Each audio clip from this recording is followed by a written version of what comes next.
Welcome to our podcast, Može Kafa. We are Ivana and Maki, your host. In this podcast, we discuss interesting details about Serbian language and culture from a learner's and teacher's perspective. We offer new and fun resources for learners of Serbian. To follow each episode with annotated script, vocabulary, and quizzes, join us also at Može Kafa Podcast on Instagram. So if you're ready, grab a cup of coffee and enjoy the podcast. Hello everyone, Zdravo svima. In today's episode, I'm going to chat with some other colleagues that have their own podcast.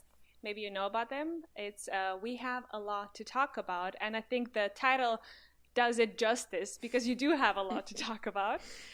They are a couple, intercultural couple, and Rob is from New York City, am I right? Yes. New York City, the Big Apple, the city that never sleeps, Gotham, right? These are the names that I found. And then Alex, he's from Novi Sad, New Now, how we would say, translated. Yeah. New Plantation, that's an old. Yeah, that's the actual. Neoplanta. Yeah. Mm-hmm. And Serbian Athens. Exactly, yeah. Yeah, I didn't know about that one. You didn't know about that? No. Interesting, no, okay. I mean, I know about my hometown. We have many, many names, but I just knew Now because it was funny to translate it. Yes. That was kind of meme before memes, I guess. Yeah. Yeah, exactly. So they are a couple. You met on a cruise ship, right? Yes. And usually in your podcast, every episode is like, kind of like you usually have guests, right? At least like in the beginning, you were chatting on a certain topic. Yeah. About a certain topic, and then you would have guests. Yes. Well, how would you explain your podcast in a sentence or two? Rob. Oh, okay. The pressure's on. I would say we basically make the content that we would want to listen to. Both of us really like YouTube, and we really like travel, language, astrology. Alex likes Formula 1. So all of our episodes have basically been on what do we want to learn more about, what do we want to discuss, what do we want to talk about. Yeah. But the whole beginning of this, it was just supposed to be a way for us to kind of connect while we're apart. As we're recording this, of course, we're actually together for a short stint, but usually we're apart. So it's kind of our way of like not forcing discussion, but always having something to talk about with each other and something to be excited about. So yeah. I listened to some of your episodes, and I noticed that you would talk about topics that you don't really know about. Not anything, but like you don't know things about each other. You were like, oh, surprise, like, oh, really? Yeah. And I'm like, what? But of course, you always learn something more about your partner. And this is a really good way how to do it. Yeah.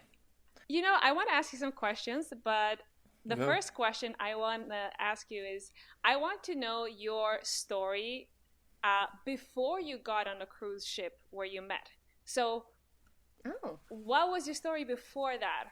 How would you describe yourself? Where were you at? Like, what were your plans? Maybe what did you value? Like, which state were you in at that point before you guys met? Should I go before cruise ship life? Like thing? our backgrounds. Yeah. So I was kind of. So I finished like the graphic school, so I was working for I think almost 10 years. Yeah, in like printing business. So I was working with like printing machines, printing all kind of different stuff on all kind of different materials for like 10 years. But on a side, I always like played drums.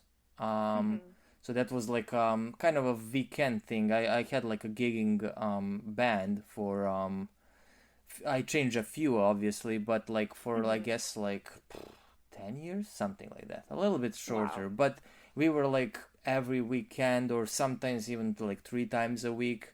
At some point it was kind of crazy, but I love it. So I was kind of, a daily boring guy, and then in the night I was Batman or whatever you think that it's cool. Exactly. Yeah. Superman. Yeah. Yeah, kind of, yeah.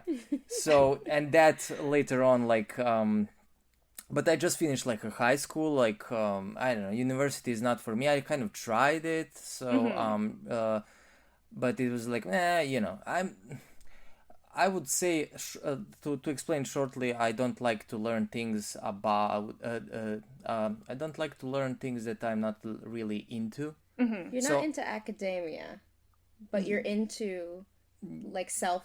Yes. I will self-learn a lot of things. Yes. Or like go to, my English was like the specific source. Yeah. Yes, or go to, yeah.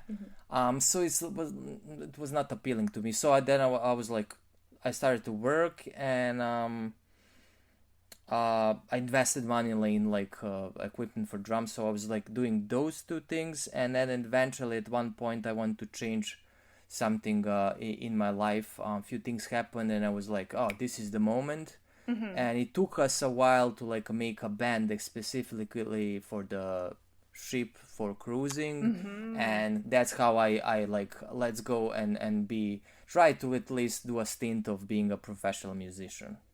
So that's my who applied, how, why the cruise, who had the idea?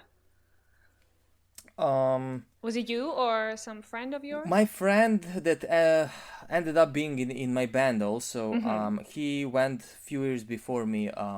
He was also doing a steady job. He was like a bartender, but in a steady pub actually, and he had like a steady job there. But he also played like same story, playing weekends and gigs around the town and around the country. And he like, it was like a good money. You're basically paid to see the world, which is the truth.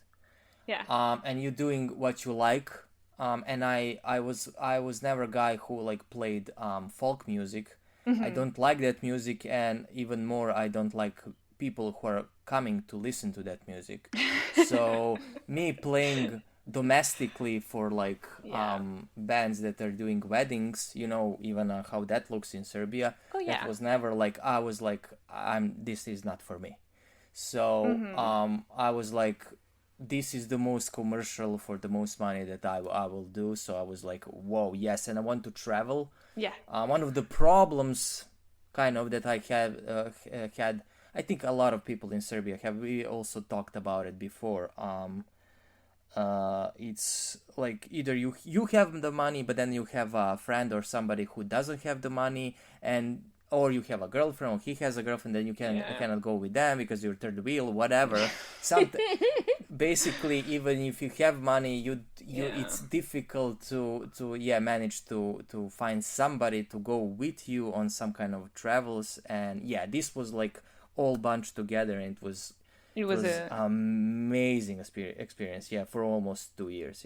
For 2 years. Wow. And I really like the way you kind of described it, because you knew what you didn't want to do, even though it was like, okay, you're doing music, right? But it's not, you don't want to do everything, right? So, I mean, it's kind of a thing. When I was younger, I always thought I was going to be a singer. Like, I'm not the best singer, but I had the motivation. And then I realized, like, we're in Serbia. I don't listen to our music. That's not my niche. Yes. Like what, like, and if I do that, if I start in Serbia, then there's a lot of like travel through Serbia, and it's very difficult to settle and whatever. And then I was like, you know what?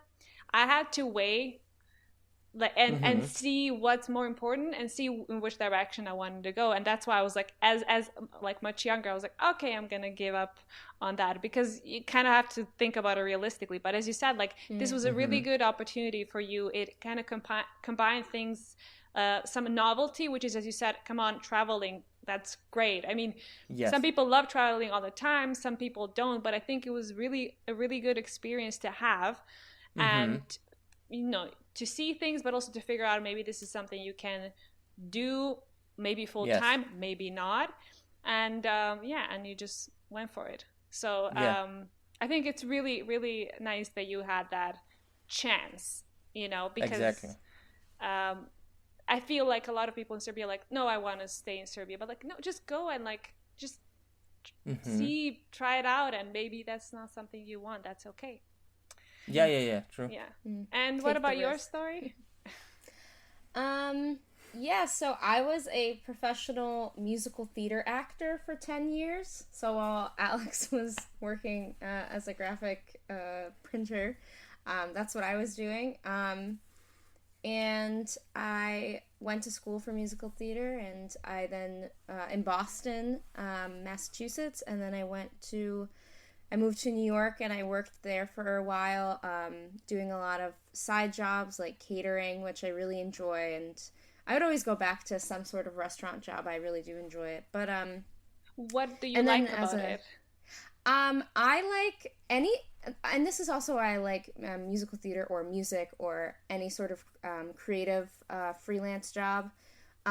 Is a lot of it is very physical work. I like working tangibly, like with my hands or like singing or whatever, because I get really bored in an office setting. I don't mind it, but even now what I do is very much like I'm managing my own time, and that just works way better for me because I feel very productive. Yeah. So that's why I liked catering, because it would be like, you go move that table, spend a half hour setting that up, and I was like, oh.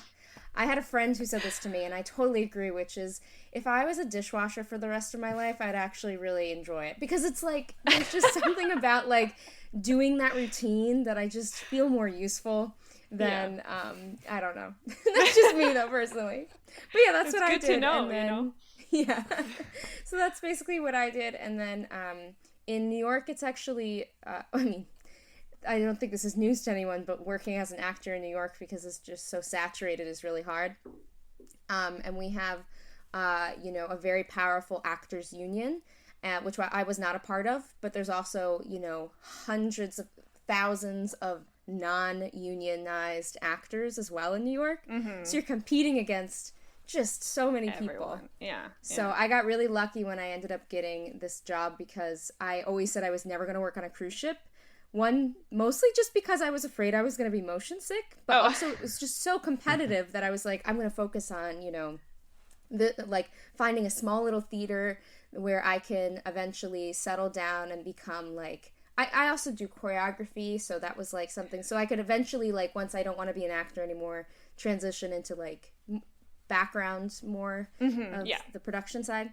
So that was my focus, and then this was just a huge surprise, and I always talk to Alex about that. It was just like, I didn't want to be there, and then, now that I'm not there, I'm so sad. Oh, yeah. I got a little taste, and I only actually worked for them for 6 months. Oh, okay, so it was a really short amount of time. So. Okay, and during those 6 months, you two met.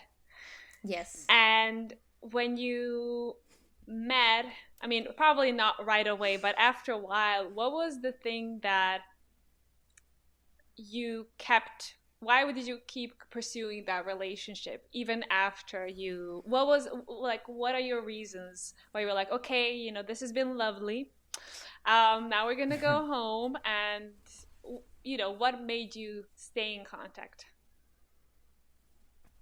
Go for it. I don't know. It's individual, right? I probably you're not gonna have the same answer, so that's okay. Yeah. We do talk about this all the time. That's one thing I really love about Alex, is that he is definitely, he says he's not nostalgic and he says he's forgetful, but he loves to talk about like how we met, like moments that we've had in our past. It's very adorable. As we like to say, vomit worthy sometimes. It's so cute. Someone who knows how to write will write a nice story about it. Yes. That's not me, but somebody else. I think for the most part, what really, like, we don't mind being vulnerable with each other, and we don't mind annoying each other in terms of the communication.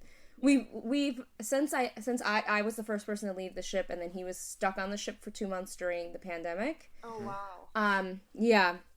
So during that time, I'm sure you have a different reason than I probably. Okay, but just go for it. It's fine. But I think, like, because there was just the constant communication and it never let up and we never got bored, like, it was kind of impossible to not, like... Yeah. Be in love. Yeah. I feel like, just to butt in, I feel like when you open up, like there's so much more to learn about that other person. There's always more to learn, and there's you can kind of envision what that relationship could be like, compared to maybe someone who's closed off and you don't really know where you stand, what they're thinking. But this is like kind of like organic, you know, you just figured it out on the way because you were open for it. You were just like, hey, let's just be open and talk and be vulnerable and you know, not hide things. And that's just I think that's a good recipe. We've mentioned that in like one of our first episodes that we made, which is we are so open with each other. Like, you know, we're not nothing like weird or anything. Like I'm like, I don't know where I'm going with that, but like we're very like, but in terms of like a mental level of things, we very much are extremely open. You know, I think our first fight was like the most no one would think it was a fight because it was very diplomatic of like, well, I hear that this is how you feel, and I think you should know that this is how I feel. You did, sir. You insulted me. And very early on, we like, I mean, one of the first things we ever bonded about was psychology, and I wanted to be a philosophy minor, but I wasn't in college. But I did, you know, I really was into philosophy. So like, you know, we have very like, the universe is, what is it made of? Conversations. That's good. For me, like, generally speaking, I think like, and 80% of the times with the relationship, for me, it's like, I go full on in terms of like, can this be more meaningful? I don't like the just for me personally, it's like a waste of time. So from the beginning, I thought like that there is something to her more, and also something was telling me. I also got advice to follow my instincts more and just like got the gut feeling, and I felt it was okay. And from her side, I also got later when she left, it was easy communication. If I don't text her, she will text me. You know, I like to test people. You just don't text somebody or don't call somebody and see if it actually the person will ever reach out to you. A lot of not a lot of, but a bunch of people I lost quotes through that test. I just don't text them or don't call them, and I never get the reply back. So that's it, I guess. So that's one-way street. So I don't work that way. So this was for the most part it was very easy with the communication and everything. Like, you know, just clicked, let's say. And then we will like kind of build it like after that. So it was not difficult, but like she said, even the first fight was very like diplomatic. Yes. And actually, I mean, the hardest part about the distance isn't actually, for us personally, isn't really the distance. For us, because it happened during the pandemic, it was the unknown of when we will see each other again. I think so many like long distance couples always say like, it's like, I remember like looking this up because I was like, this is just so hard. And that's kind of what I had to realize is the problem. But so many, to get to my point, so many like long distance relationship couples will always talk about like, we always plan the next time we see each other and then we never have a problem. And it's like, well, we couldn't do that. So eventually I think we just hit a wall and we're like, we gotta see each other. And then since then, knowing that this is an unknown and that the pandemic is still going on, we've always just kind of been like, you know, like it's no longer something to be anxious about. We trust each other a lot. And if that's lacking, we talk about it. So it's... I mean, obviously 2020 for us didn't originally was not supposed to be that difficult at all. We were like planning to see like at least two, 3 times. I left in March, and I remember being like, oh, I might visit him in Serbia on April 15th. That's just so far away. And it's like 6 Fast months forward. Later. Yeah. So, Okay, we talk about like really, really nice stuff, but what was your biggest cultural disagreement? Or maybe just biggest disagreement? I think it... That's I mean...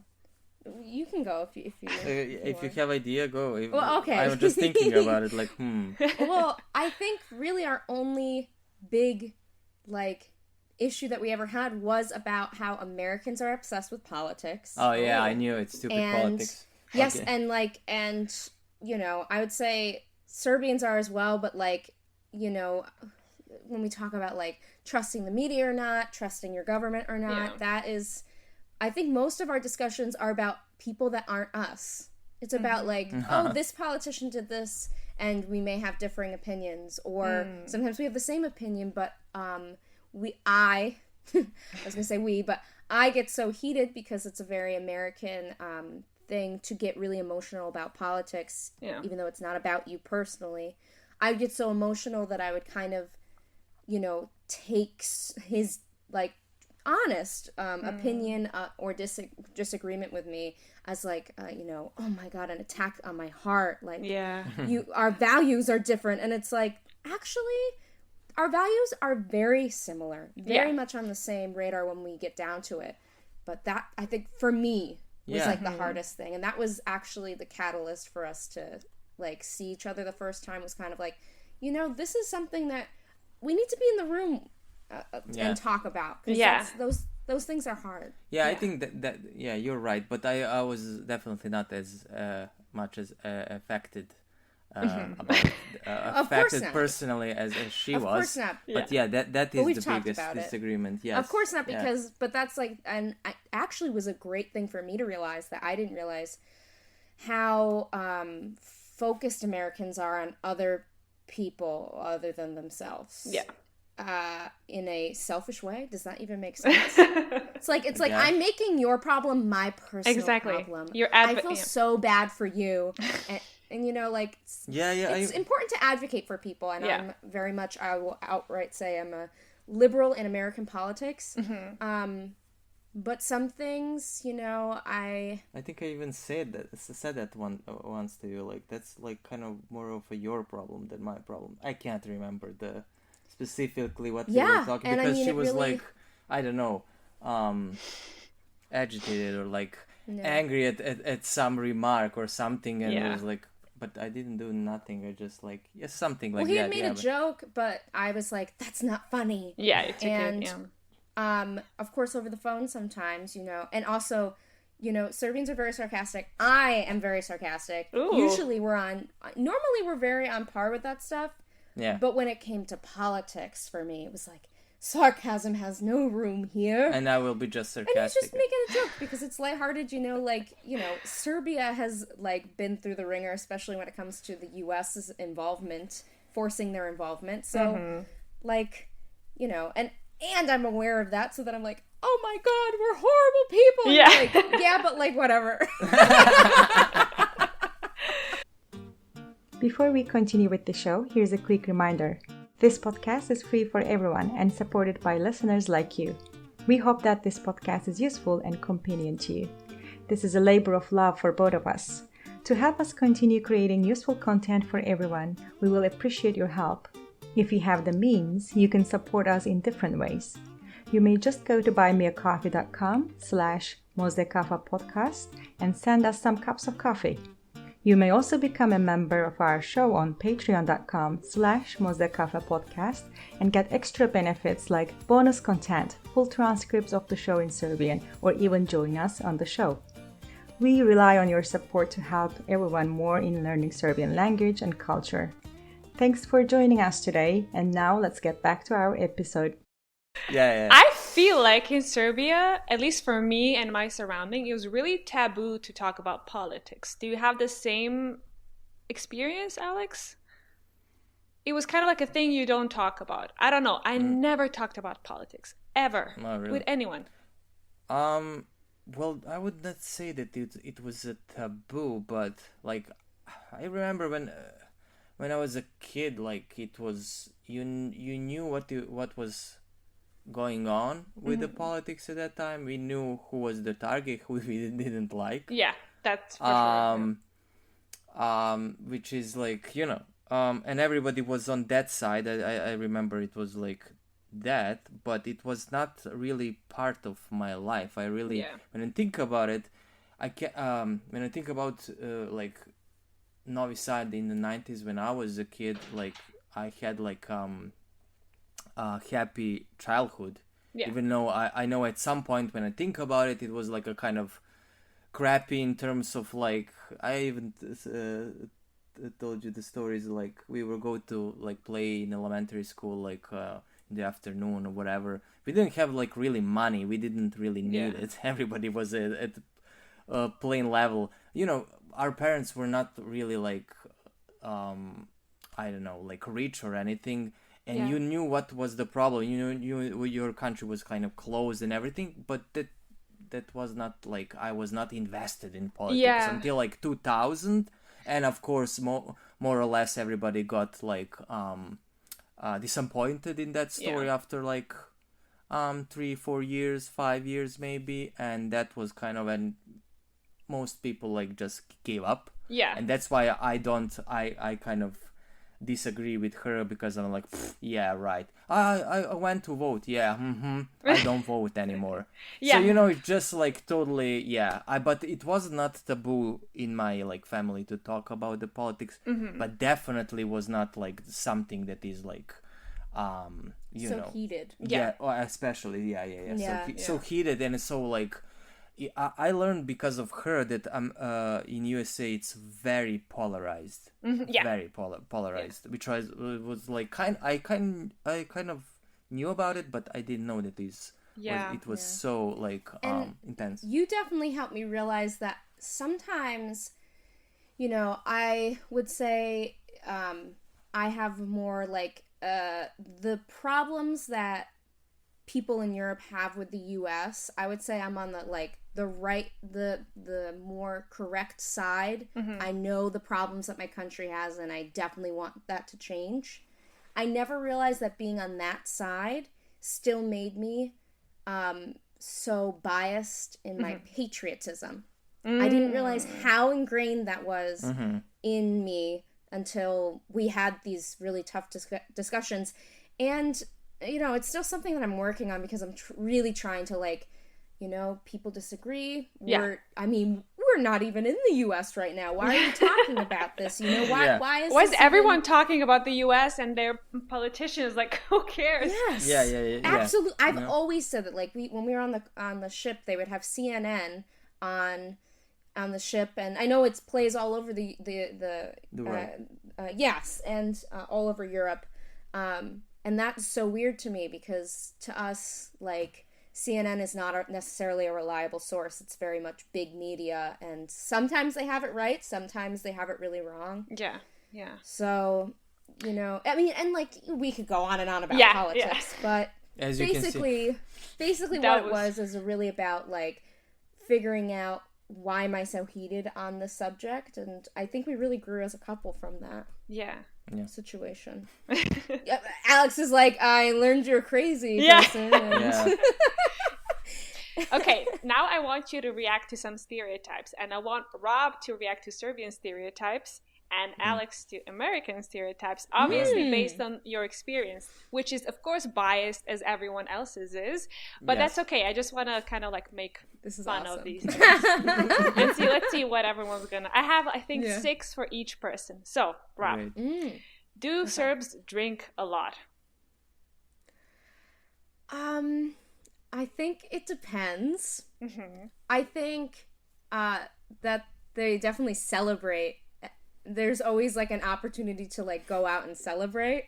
It's like, I haven't seen my friend for a while, let's go get a drink. Or like, you know, it's like 10 a.m. but if we want to like meet or so, but I wouldn't say necessarily drinking, like getting drunk, but I would definitely say, like, you know, it's not like the cafes aren't full on a Saturday morning or Sunday morning. They're definitely full. Or like that the nightclubs aren't full even in like a pandemic. You know? there's like, you know, it's a part of life. So I don't know. I haven't really witnessed a lot of drinking. Well, you still have time, you know, you just arrived in Serbia. Let's see. Yeah. Well, I'd say for the most part, like, Alex and his brother are pretty sober, so. Yeah.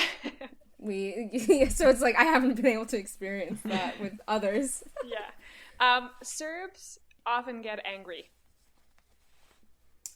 No, actually. Okay. But your experience is him, or... No, I would say, like, well, like, from watching, like, media and also knowing... I know more Serbians than just Alex, luckily, so I kind of... That's good. I would say there's a lot of like, oh my god, come on! Like there's a lot of that type of response Also, from people over the smallest things. To intrude. So on her contract on the ship, she was working with at least 2 Serbians all the time. Good. Oh, good. more than 2. Oh, more than 2 because of other band, but yeah. Yeah. So there's more. Yeah. Yeah. Mm-hmm. Yeah, so she was also in the working situation. I would say with them, I so. probably know at least 20 Serbs outside of living in, like, being here right now. Yeah. That's a lot. That's a lot. That's a lot. Yeah, but like, you know, how many Americans are there and how many Serbians are there? Like, you know, that's why I'm I would say, like, knowing Americans, though, you guys are so chill. I would say, like, I can, but, like, maybe, like, complaining. Yeah. But, like, everyone does that. Yeah, but, like, bitching, yeah. But we always end with "Al dobro," which is like, but it's okay. But it's okay. Always end with that. At least my experience when I go to Serbia. Okay, I don't know how much you can attest this, but guys pay the bill. Like when you go to a restaurant or cafe. Yes. Yes. Okay. Yes. And that's something early on that I was like, I don't want to do that style. Okay. With Alex, because I'm a working girl. And I'm a strong. Yeah, I know. Yeah. Is that okay for me to say, or do you not want me? Yeah, it's fine. Oh, I don't know. Yeah, like, see, he's like, he doesn't care. Yeah. But I would say for the most part, that's like a true, like, most men that if I've ever gotten like a drink somewhere with a guy, even if it's not in a romantic way, they always offer to pay. Yeah, exactly. They always at least offer. Okay, this one again. Women are gold diggers. I don't know if you can answer that. Fashionable, absolutely. Oh, nice. Very like, I don't need no man. I'll do my own thing, but eventually you're coming with me. Nice description. But I wouldn't say gold digger, no. I mean, but I only know, in terms of, I actually know way more men than I know women. I probably only know like 3. Yeah. None of them are gold diggers, so. There you go. And from what I can see of people, everyone's very observe. fashionable, and it's really unfair. It's like I can't keep up. That's such a compliment. Serbs are cold, or they don't smile. Oh my god, everyone smiles. Good. I mean, here's the thing, you're not Russian. Yeah, exactly. And they even talk about in their own culture that they don't smile, and it's awkward to smile at someone you don't know. Yeah. But if I'm walking on the street, people do smile. There you go. You heard it here That first. doesn't even happen to me, yes. Okay, and the last one, Serbs like pickled food. Yes. Okay, good. Yes, I just had beets for dinner that Alex's mom made. That's good. Everything's pickled. I love it. Amazingly so. Okay, are you ready, Alex? Yes. Okay. This should be interesting. Shoot. Americans are loud. Yes. Okay. Americans are ignorant about the world. Oh, yes. Yep. Oh, yes. And you obviously know way more. Like, how many Americans do you know when you talk about these things? Let me see. Like, enough. Around enough, like 10 of them I met and talked with them and even worked with them. So a bunch, let's say, right? Around 7, 8, 10, I don't know. Like that last contract, like I met her and 3 more in the span of like 2 months or something. Yeah. I'd say that's very true. They're either ignorant or they're openly ignorant. I raise my hand, come into a room openly ignorant. And I think a few of our friends that are American would say the same thing. But you've also met Americans that they don't know they're ignorant. Yeah. Oh, true. Yeah. It's the worst part. Yeah.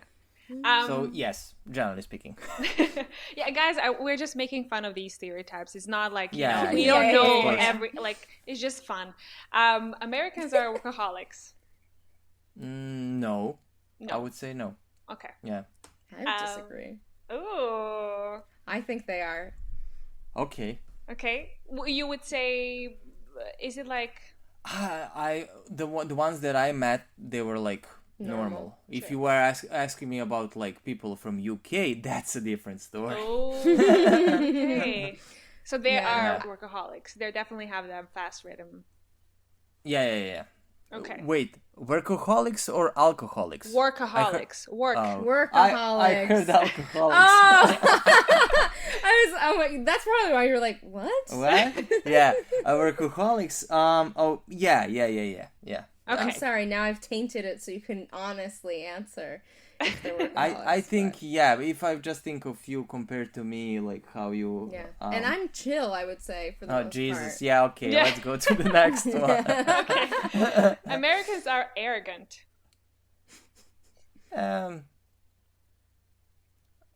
Let's say yes. It's not that easy question, but let's say yes, because like every big country, like empire, and they're like thought to be like, haha, we are this, and that's like with the all like big countries, like, you know. So let's say yes. Okay.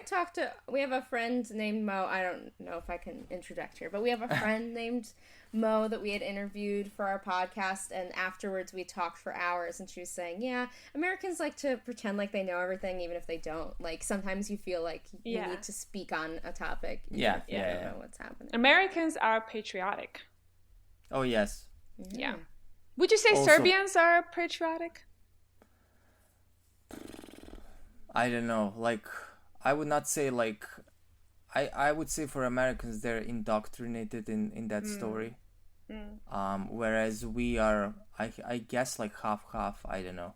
Mm-hmm. Like I have a very good, like, I guess, threshold of like hearing about some things until a certain point. Then I will like, you know, we are not that in that country. We are like, it's not that we don't have the roots. It's not like that we are not old nation and etc. But like I cannot really be.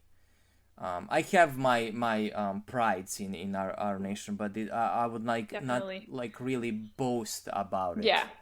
Too much. I will not allow maybe in a conversation to go in a certain way that we are portrayed that we are like somebody who came out of like, I don't know, like we are a nation like that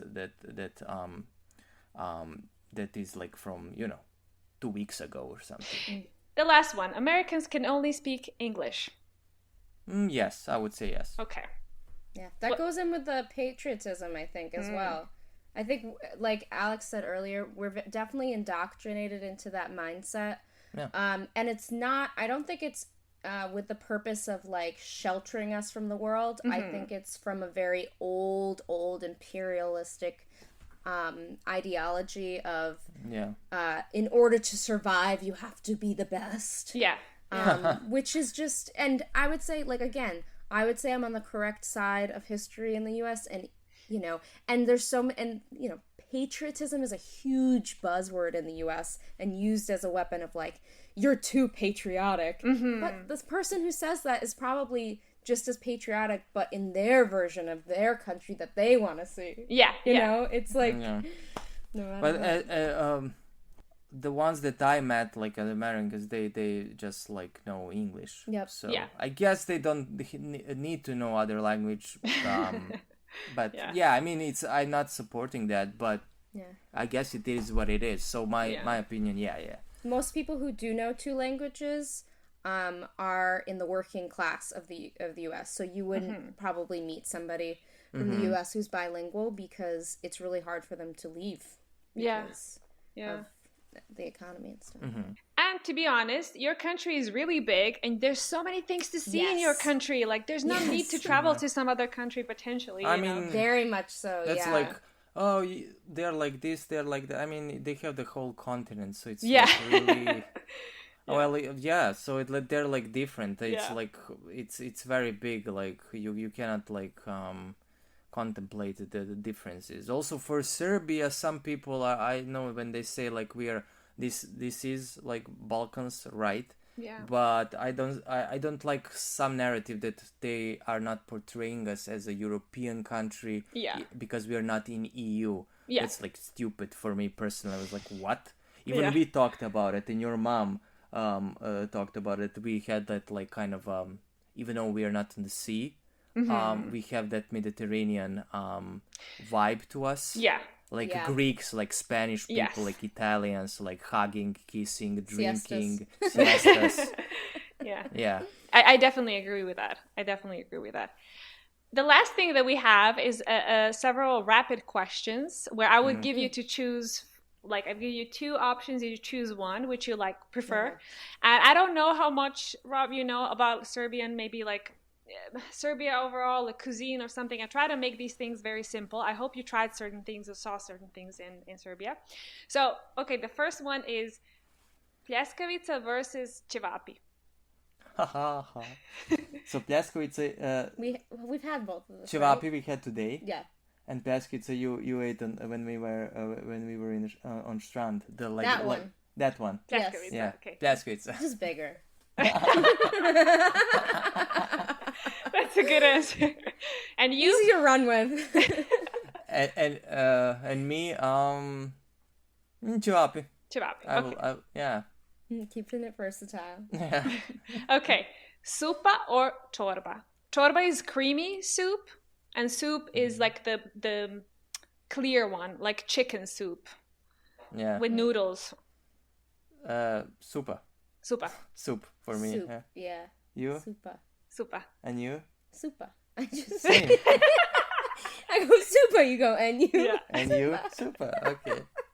Okay, then when you snack on something, are they more likely to be sunflower seeds or pumpkin seeds?